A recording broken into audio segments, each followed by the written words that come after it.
नमस्ते। आज मैं आप सबके साथ ट्विशा शर्मा केस के बारे में दो चार बातें करना चाहती हूँ। आप सब इस केस के बारे में सब कुछ जानते हैं मीडिया के माध्यम से। कुछ नया नहीं, हर दूसरे चौथे छठे दिन ऐसी घटनाएं देखने को सुनने को मिलती हैं। तो नया क्या है?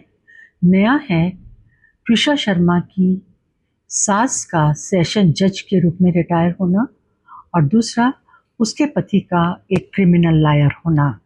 तो सास को तो एंटीसिपेटरी बेल मिल चुकी है और जो पति महोदय हैं वो तथाकथित रूप से फरार हैं।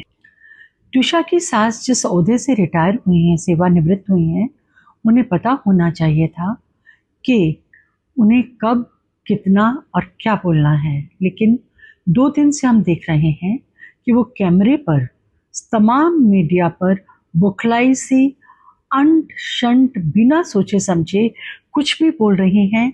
लड़की के बारे में, लड़की के परिवार के बारे में तमाम तरह की घटिया बातें कर रही हैं।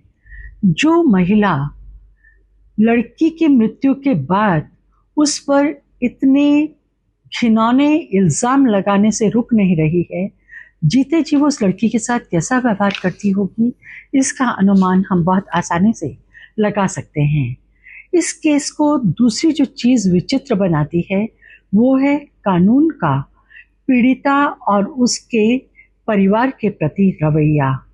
ऐसा प्रतीत हो रहा है कि कानून आँख, कान, जबान सब बंद किए हुए है।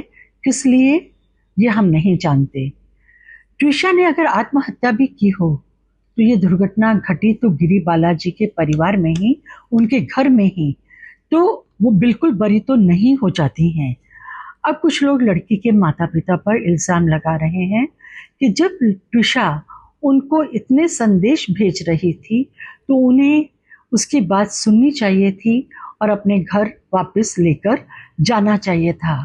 कौन माता पिता चाहेंगे कि उनकी बेटी इस प्रकार से मृत्यु को प्राप्त हो। लेकिन विवाह के बाद लड़की एक नई पृष्ठभूमि वाले एक नए परिवार में जाती है तो हर माता पिता उसे नए परिवार के साथ एडजस्ट करने की सलाह देते हैं। और मान लें कि ये माता पिता ट्विशा को ले भी आते तो हम सब लोग ही जो आज ये कह रहे हैं कि वो क्यों नहीं लेकर आए, तो हम सब लोग ही कहते कि उन्हें अपनी बेटी को समझाना चाहिए था, या फिर ये कहते कि वे अपनी बेटी के वैवाहिक जीवन में बहुत हस्तक्षेप करते थे। और गिरी बालाजी भी ये बातें कहने से ना चूकती। दूसरा, अगर लड़की छोड़कर चली भी जाए अपने घर को, कानूनी रूप से अपने पति से पृथक हो जाए, तो फाइनेंशियली इंडिपेंडेंट होने के बाद भी ये समाज जिसका हिस्सा हम और आप सब हैं उसे 10 तरह की बातें सुनाता है, उसे आराम से जीने नहीं देता। तो कोई भी लड़की ऐसा कदम उठाने से पहले कि अपने पति से लीगली अलग होने से पहले 4 बार 5 बार सोचती है और अंत में जाकर जब पानी सिर से ऊपर चला जाता है तो ये कदम उठाती है। तीसरा, जो सबसे ज़्यादा चिंता का विषय है वह है परिवार का न्याय प्रक्रिया के साथ जुड़ा होना। परिवार मतलब ससुराल पक्ष का न्याय प्रक्रिया से जुड़ा होना। भविष्य में माँ बाप सोच समझकर बेटी की शादी तय करें, या लड़कियां भी ऐसे वैवाहिक रिश्ते में सोच समझकर जाएं कि ससुराल पक्ष के कानून में हाथ कितने लंबे हैं और किसी भी विपरीत स्थिति में उन्हें कितना न्याय मिल पाएगा। लड़का अगर फरार होता, ट्विशा का पति यदि फरार होता, तो गिरी बालाजी के चेहरे पर जरा शिकन होती।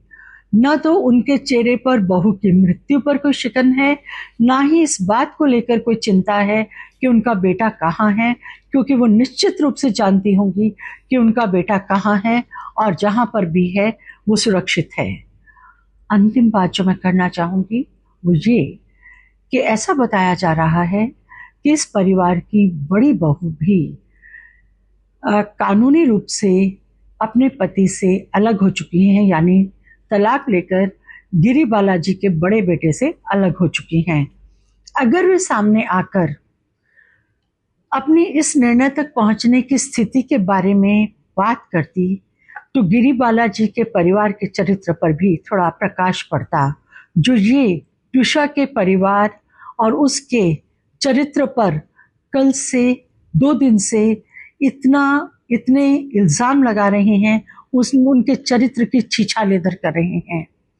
और तब उस स्थिति में ट्यूशा की आत्मा भी कुछ कैरेक्टर असैसिनेशन के इल्ज़ामों से बरी हो जाती। आप सब क्या सोचते हैं, ज़रूर बताइएगा। धन्यवाद।